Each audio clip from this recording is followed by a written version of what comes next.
in the Tana Delta, this time 10 more lives lost. Well, we'll also be bringing you up to speed on what is happening, especially with regard to poaching and conservation of elephants. That's all coming up on this show. I'm Edith Kimani. And I'm Boni Twinyo. Also later on, we'll be talking to you about what are the expected rates in the Kenya's interest rates set in the meeting coming up shortly.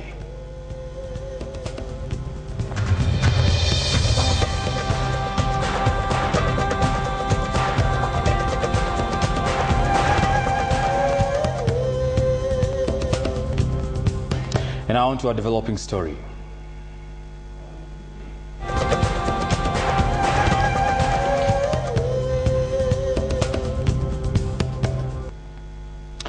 And to a story that is really sad for most Kenyans. As the Tana Delta skirmishes entered day 2, 10 more people were killed in revenge attacks in Kibusu village in Tana Delta early this morning. The 7 a.m. attack left scores injured and over 20 families homeless as their homes were torched by the attackers.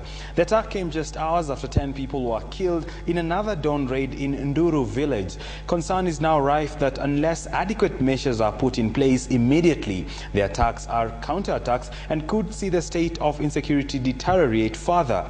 Linda Ogutu reports.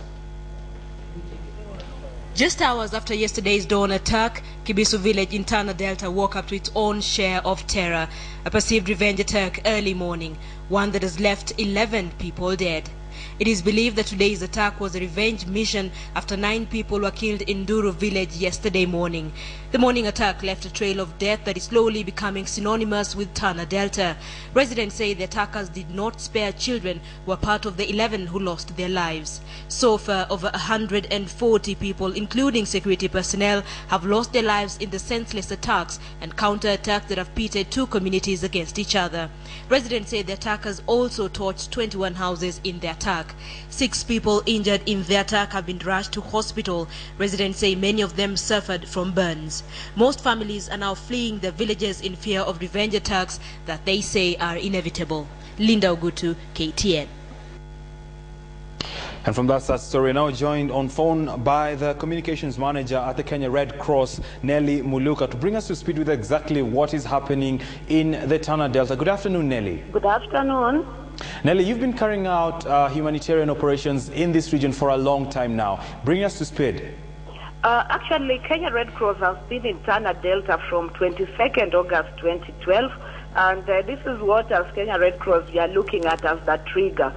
This is when 2 communities in Kilelengwan and Kipipini clashed, and we had 52 people killed, and a lot of destruction and damage. So since then, as Kenya Red Cross, we've been on the ground, and we've had many attacks and counterattacks that we've been responding to that have left over 200 people actually dead, a lot of destruction, and over 30,000 people displaced to date. Now, Nelly, from the time you went there, you say in February, what is the total death toll? We've had over 200 people actually that have died from then. That is from 22nd of August in the attacks and in the counterattacks. And we've also had a lot of destruction, and at the same time, the humanitarian need is becoming larger and larger every time that we have attacks and counterattacks. Now, Nelly, do we know what is the cause of the violence in Tana Delta? Okay, as Kenya Red Cross, we really don't know the cause of this, but one thing that I can say for sure is that we've had many people who've been seriously injured, property destroyed, livelihoods destroyed, and generally there's a situation of where people have reached resignation. You find that you've lost all your family, you've lost all your property, you almost reach that level of giving up in life.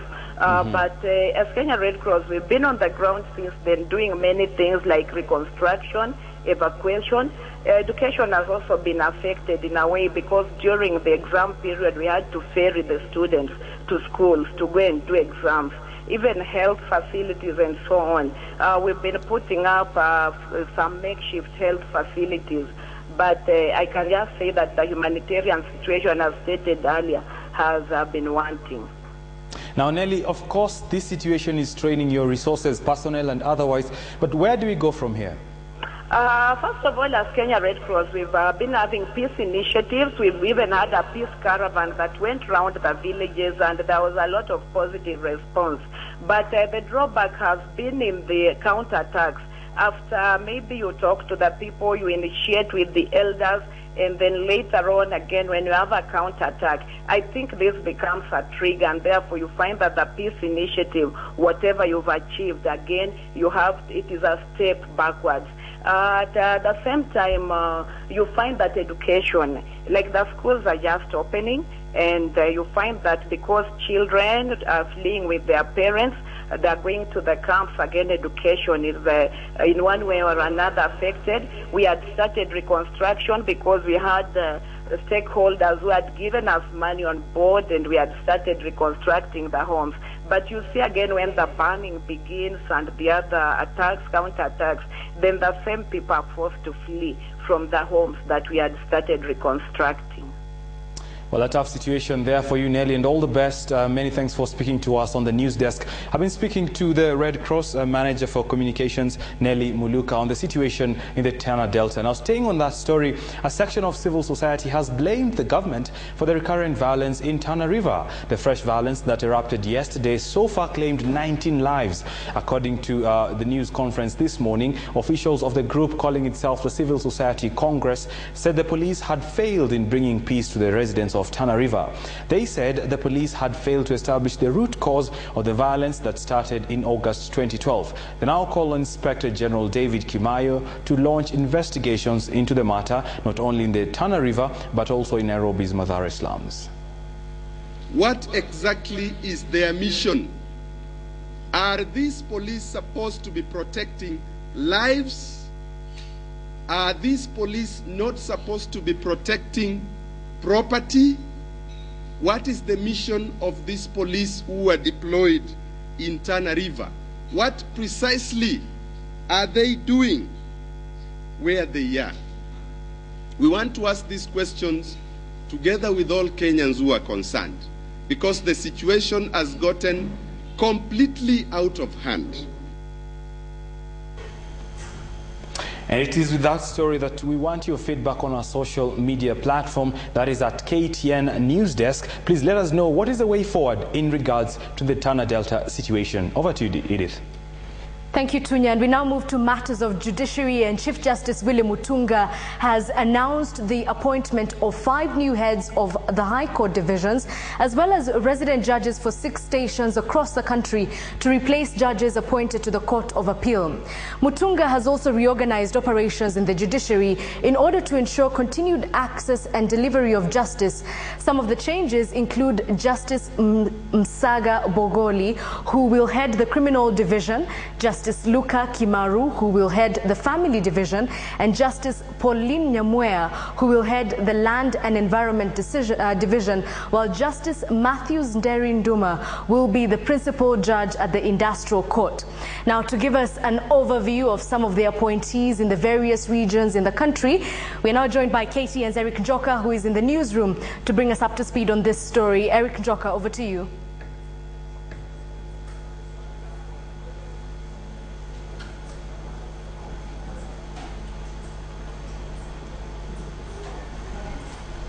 Well, good afternoon, Edith, and the entire news desk team and viewers, if you're watching us from wherever you're watching us from. The Chief Justice Willie Mutunga is citing capacity constraints in the changes in the judiciary, and this is a statement that he sent to our newsrooms today, and he says the recent appointment of 8 High Court judges to the Court of Appeal, as well as determinations by the Judges and Magistrates Vetting Board have created this gap. In time, the Judicial Service Commission will appropriately respond to these capacity gaps, as he mentions in the statement. He goes on to say the transfer policy in the judiciary is to allow those being moved sufficient time to complete their work and make arrangements about their change of workstations. Well, I'll begin with the criminal divisions, which has 5 judges headed by, like you said, Musaga Bogoli. We have the Family Division, 2 judges headed by Luka Kimaru. The Land and Environment Division, 4 judges headed by Justice Pauline Nyamweya. We have the Judicial Review Division. We'll have 2 judges headed by Weldon Korir. Of interest is the reorganization of judges and the divisions or regions that they're going to head. The High Court Judge Justice Matthew Emukule has been posted to head Nakuru as the resident judge. Justice Isaac Lenaola will consequently head the Constitutional Division. Justice Agre Muchelule has been moved from Bungoma to Kisii as a judge. We have Justice Roslyn Wendo was moved from Nakuru to be a resident judge in Busia. Of interest also is the Court of Appeal judges. We have Justice Al-Nasher Visram, who will head Malindi Court of Appeal. We have Justice Daniel Maraga, who will head the Kisumu Court of Appeal. We have Justice Martha Koome, who will head the Nyeri Court of Appeal. We also have Justice Erastus Githenji, who is the acting president of Court of Appeal right here in Nairobi. What this statement also goes on to say is that the outgoing heads of divisions and heads of stations are required to formally hand over to their replacement. The Court of Appeal will meet to elect their president on February 18th, 2013, as well as pick their representative to the Judicial Service Commission. Well, all these details will come your way in our subsequent bulletins at 7 and 9 p.m. just to know why the Chief Justice made these changes. For now, back to you in studio. Thank you very much, Eric Njoka, coming to us from the newsroom with an update of what's happening in the courts. But right now, to what's happening with regard to the Kenya National Commission on Human Rights. Bonitunya has the details. Well, indeed, President Mwai Kibaki is poised to take home a whopping 25 million shillings in retirement and other allowances. Now, this follows Parliament's approval of the controversial Presidential Retirement Benefits Bill 2012 in an extended session Wednesday night.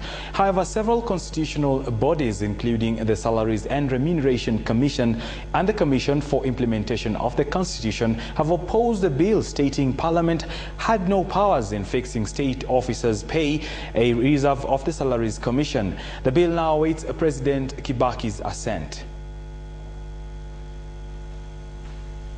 We have had this meeting with the political parties just to emphasize to them that the commissions and the agencies that are monitoring these nominations are very serious, and it is our commitment, at least if I speak on behalf of the Kenya National Commission of Human Rights, that beginning with the nomination process and as we move towards the elections, we are not prepared to accommodate indiscipline as far as party nominations are concerned. We are hoping the politicians, even in our own parties, will not use the GK vehicles as they go for nominations. They know very well it's in the law, so I'm pleading with them wherever they are, do not walk into a polling station with a GK vehicle because you are a minister, that time you are a candidate. Let's go to the issue that happened over the weekend, the killing of 12 elephants at the Savo East National Park. And what that has done is reignite discussion on poaching and conservation of wildlife. And if you missed the story, well, last weekend, an entire family of 12 elephants were killed and the tusk carted off. KWS reported one of the elephants could have been just 2 months old. And to begin with, Kenya holds one of the highest elephant populations on the continent. According to the Kenya Wildlife Service, the country is home to about 39,000 elephants. And you know, if you want to put this into perspective, that's like a fully packed Nyayo National Stadium. I understand that it has a capacity of 35,000. But in 2012, this number deteriorated and it came up to about 289 of them were killed and were poached in that year. But in last year, the figure increased to 360. And with the number of poached elephants increasing, observers warn that in 20 years, the world will not have any more African elephants. Foreign exchange earnings also come into play here, with elephant as one of the big 5 animals being a major attraction for tourists visiting Kenyan parks. And it was against this backdrop, perhaps, that Prime Minister Raila Odinga made an appeal to the international community to help strengthen the national and international policing to deal with wildlife trafficking as a serious threat to conservation, rule of law, governance, and economic development. The international trade in elephant ivory has been outlawed since 1989, yet trade in ivory remains lucrative. And just last week, officials in Hong Kong seized more than a ton of ivory worth $1.4 million in a shipment from Kenya following last weekend's incident. 2 suspected poachers were gunned down, and a G3 rifle, 12 rounds of ammunition, and 8 pieces of ivory recovered in Mlango area in Isiolo County. But is it enough to catch the suspects after the crime? What can we do to prevent poaching altogether? Well, joining us now by way of telephone is Dr. Dame Daphne Sheldrick, an international authority on the rearing of wild creatures running the David Sheldrick Wildlife Trust. Dame Daphne has successfully hand-reared over 130 newborn elephant orphans, some from just hours old. Now, Dame Daphne, perhaps we could begin with the economic impact of slaughtering these animals, because that's really what we're doing.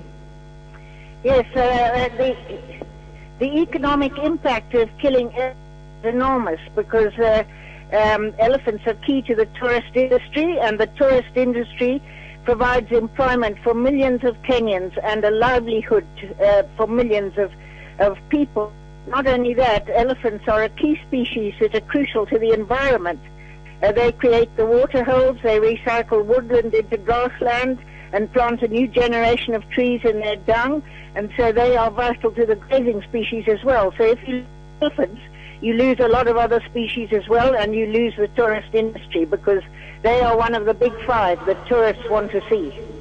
Right, and we're talking about the environment concerns here, but I know it takes a really long time for an elephant to be reared into maturity, and being a person who has reared them, how long does it take? At any age, an elephant duplicates a human child of the same age, so they can breed at about age 14. The gestation period for an elephant is 2 years, so I also told everyone it takes 2 years to make an elephant, and only 9 months to make a human. They are very human animals emotionally, and absolutely amazingly sophisticated. All right, and as we move forward, there are people I was talking to and they were saying, okay, why should we really care about elephants? They're just wildlife anyway. But why is it such a big deal? Well, I think every Kenyan cares about having a job and having some money on which to live. Every Kenyan would suffer if the elephants went, because the tourist industry would go elsewhere where there are still elephants remaining. And every Kenyan wants to have a quality of life. And if they lose the tourist industry, they lose the biggest revenue earner that the country has. All right, and finally, before I let you go, we're being told that in 20 years we might not have elephants on the continent. What are some of the things we can do to mitigate the poaching crisis? The crisis is such now that it needs the international community to engage China and to plead with them to help Africa save the elephants, because China is the main destination for illegal ivory. Sentencing for perpetrators, for poachers, must be enhanced. And if the Kenya government can put in drastic measures to check bad driving, I'm sure they can do the same thing for poaching. And this is something that has to be done here locally, because the sentences meted out to poachers currently are totally inadequate and ridiculously lean. It really did take the GSU and helicopter gunships to go in there and try and limit the offtake that's being taken by armed Somali gunmen. And, this is a very serious crisis now, and something the government needs to wake up to. Thank you so much for joining us this afternoon. We've been speaking to Dr. Dame Daphne Sheldrick, an international authority when it comes to the rearing of wild creatures. She does run the David Sheldrick Wildlife Trust, and just as we had mentioned earlier, she has successfully reared about 130 newborn elephants, all of whom are orphans from just hours old. And to another issue here with regard to money in Parliament and what government is using it for. Well, Parliament has rejected President Kibaki and Prime Minister Raila Odinga's choice of chairperson on the Teachers Service Commission, or TSC. The two principals had approved Kirago wa Magoshi to head the TSC, but Parliament declined to give him the green light. However, other nominees to the commission, Cleophas Tirop, Frederick Ochieng, and Aidan Sheikh Abdullahi, had their names approved. The Office of the President had added the name of Cleophas Tirop to the earlier list and dropped James Kahindi. The Teachers Service Commission is being reconstituted to make it more independent and efficient as set out in the Constitution.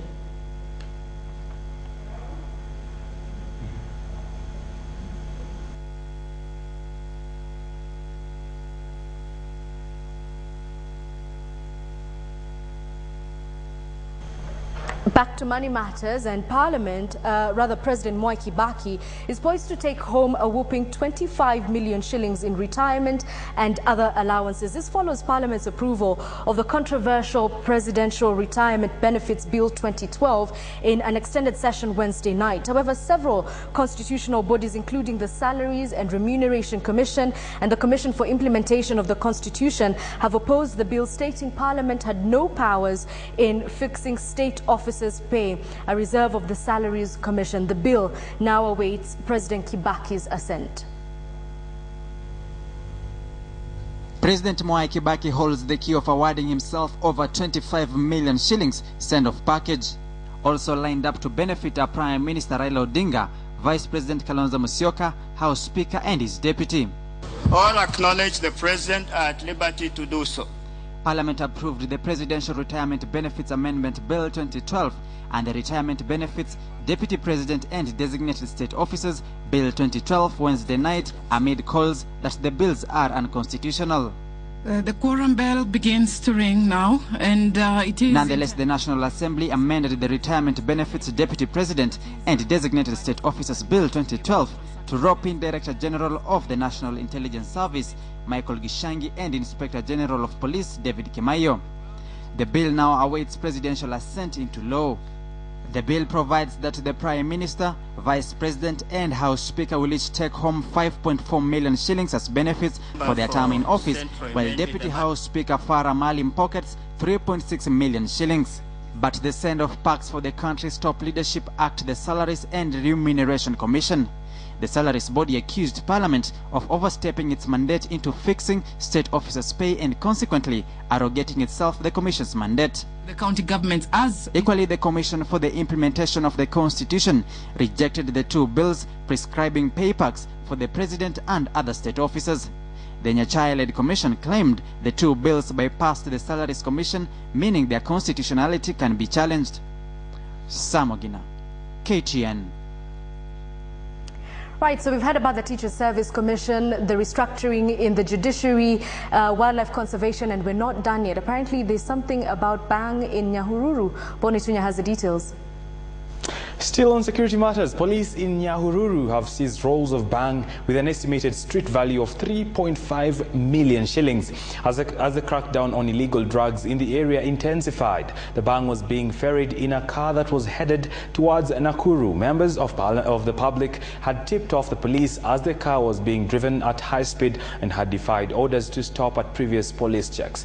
According to the Nyahururu OCPD Benjamin Onsogo, a police chase resulted in the car being dumped in a forest near Laikipia University College along Nyahururu-Nakuru Road, some 15 kilometers from Nyahururu town. The driver remains at large and the police have launched a manhunt for him and his accomplice. Neither the source nor the destination of the haul has been established, and investigations have been launched to identify the owner of the vehicle.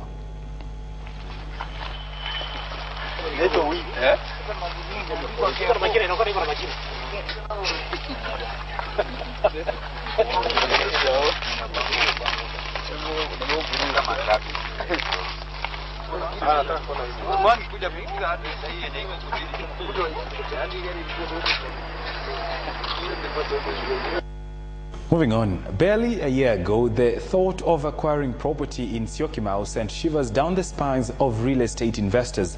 But there are those who stuck to the Syokimau and went on to invest. Syokimau Bright Homes is one such venture, but the investors in this scheme are now crying foul and their investments are about to be wiped off, as some of the directors have hatched a scheme to kick them out of a joint venture as the area gets a new lease of life. Kulingana na vile tuliagree na Wilson Mbithe Munguti, yeye ndiye ataenda kuregister. Alienda akafanya hiyo process ya kuregister na hatukufuatilia kama ameregister ama hakuregister. Baada ya muda tulikuja kugundua kwamba wakati alienda kuregister akupeana jina yangu Pius Musembi Kivindi na Pius na ya Simon Moi Ngui. Aliweka jina yake Wilson Mbithe Munguti na mtoto wake Charles Mbithe Munguti. Our developing story this afternoon revolved around the Tana clashes and the fresh attacks which happened just this morning. Well, we were asking for your views on social media. Our Twitter handle is @KTN NewsDesk. Yes, indeed, and business news comes up after this break.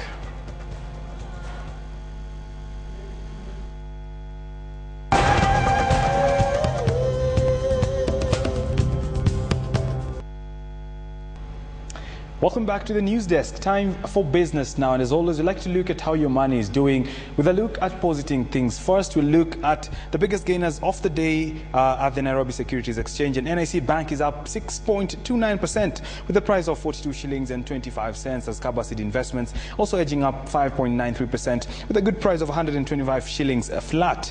Athi River Mining up 5.83%, going for 54 shillings and 50 cents, with British American Tobacco and Equity Bank edging down 5.21 and 3.76% respectively.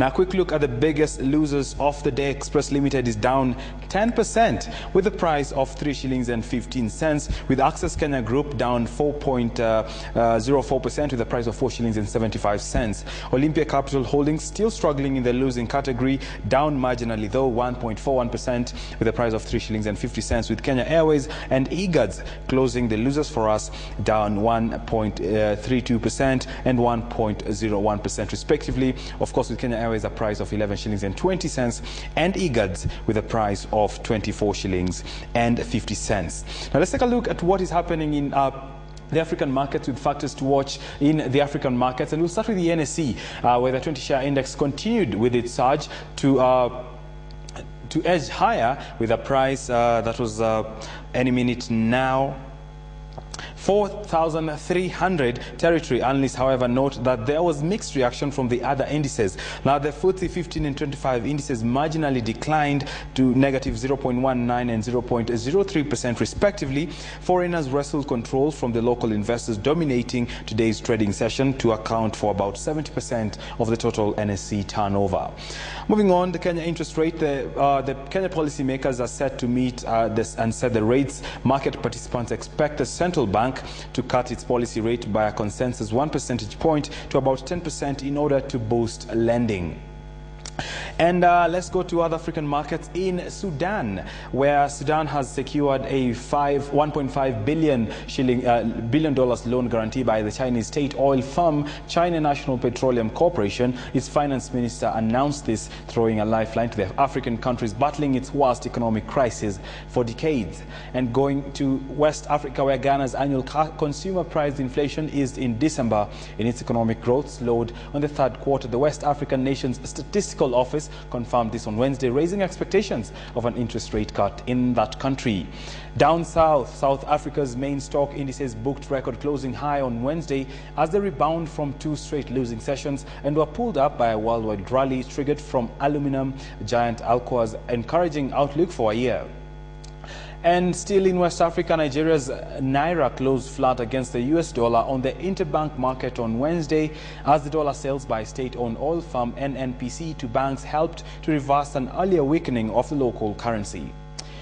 Now, Ivory Coast government has agreed a $500 million low-interest loan from China's Export-Import Bank to finance construction of a 275-megawatt hydropower station near the western town of Suba.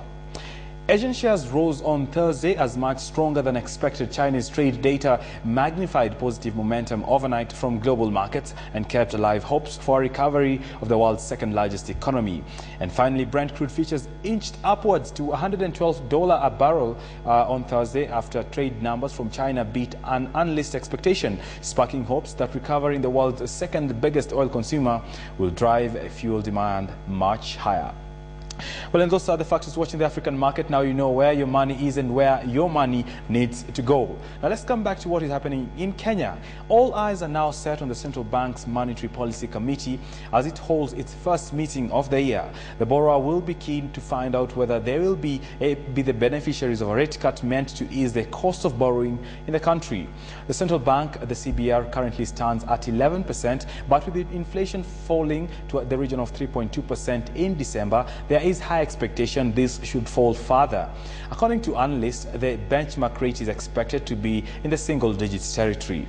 The first time since 2011 before it tripled from 6 to 18%. A key concern for the MPC will be the stagnated growth of the economy, with the bank keen to jumpstart the Kenyan economy by increasing private sector credit. Third quarter economic data indicates that private sector credit stood at about 17% against a target of about 4%. However, other factors the MPC will be looking out for are international oil prices and the global market performance, which will also have a bearing on the decision. Now, a reduction in the central bank rate in its raw form acts as a spur of the economic growth as it marks credit accessibility to entrepreneurs, especially in the small and medium scales, thus allowing for livelihood creation in the country. And so we are KTN staying on top of that story to bring the latest as and when that meeting happens and what the rates will be. Moving on, performance of the insurance industry in Kenya experienced growth in the second quarter of the year 2012, with industry recording improvement in the third quarter, that is the period ending September 2012. The cumulative premiums underwritten between January and September by the industry amounted to about 83.56 billion shillings. During the same period, reinsurance companies recorded cumulative premiums amounting to about 7.14 billion shillings, up from 5.73 billion shillings recorded over the same period of the previous year. This represents a growth of about 24.6%. The claims and policy holders benefits incurred by insurance companies for the same period totaling about 22.43 billion shillings, up from about 19.43 billion shillings recorded in the same period of the previous year. Broken down in quarters, the industry incurred a total of 8.03 billion shillings in claims and policy holders benefits between July and September 2012. Now, during the same period, there was a noted increase in the company's operating expenses in the form of commissions and management expenses. Now let's move on now. Demand for consumers is driving up the popularity of tablet devices. In 2013, sales of the devices are expected to outpace notebooks by the more than 30 billion units. Now, according to analyst Display Search, research says the fast expansion of different screen sizes has given more brands access to the market. This in turn has created more demand for tablets. Analysts say Apple leads the tablet market with the iPad, but they expect smaller tablets to dominate sales later on this year. Well, and that's all the business news you need to know as at this hour. And of course, on our social media front, we are asking you, what are your views concerning the Tana Delta situation? And please send in your comments, your views, your opinions. We'll be more than glad to sample them at the end of this live telecast. Time to pay the bills. We'll be back with the world in pics.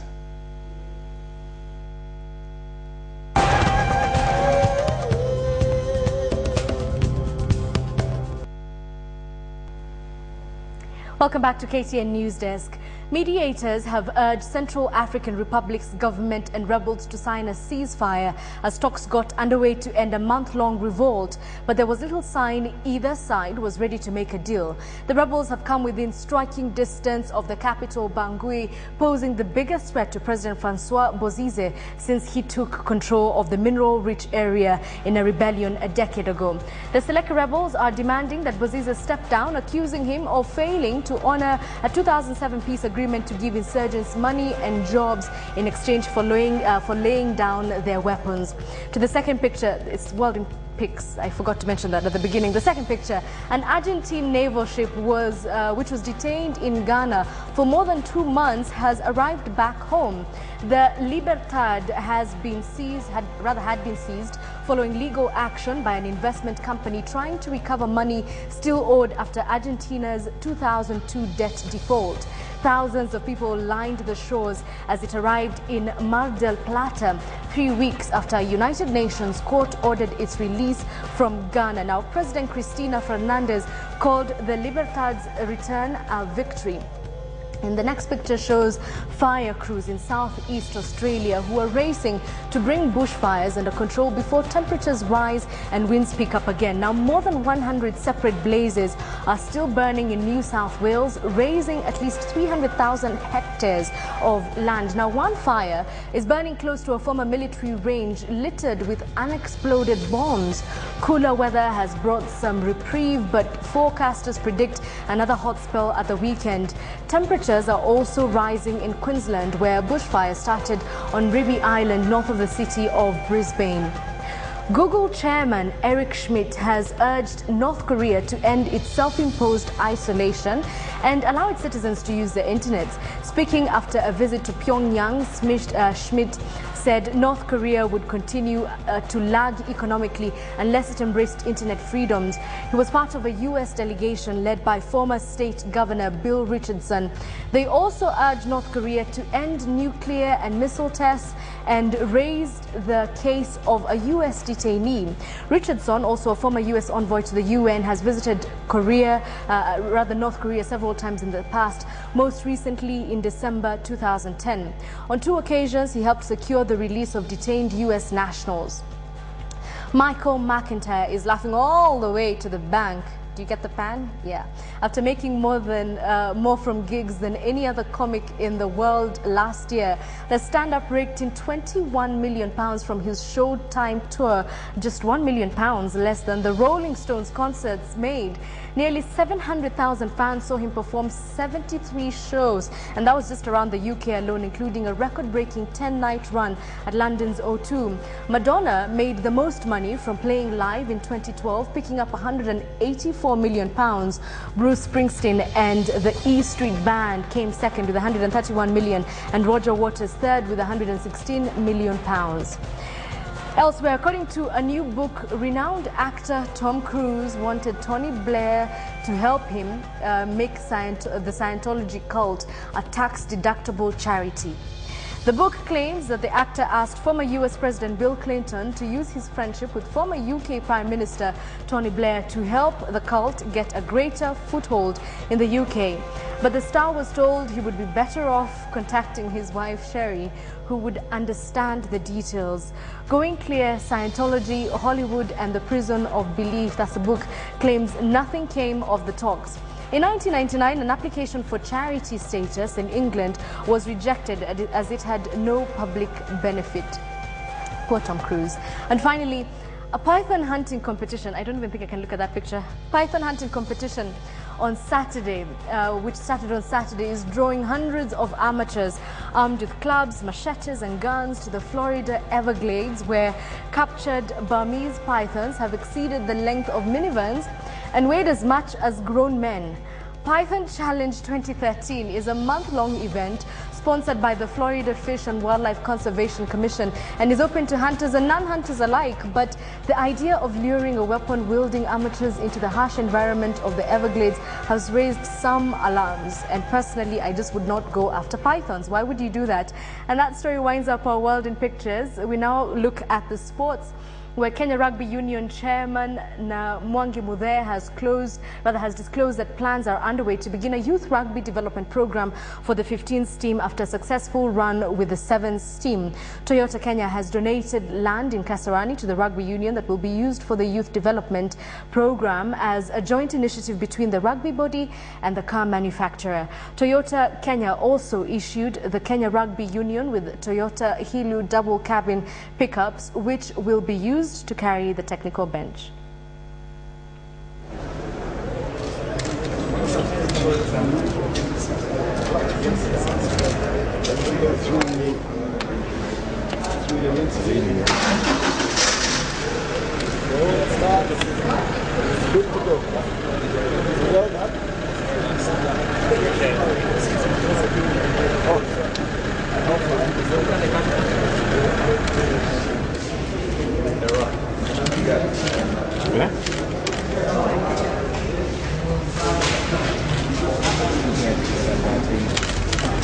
Toyota is the sponsor of Kenya Rugby Academy.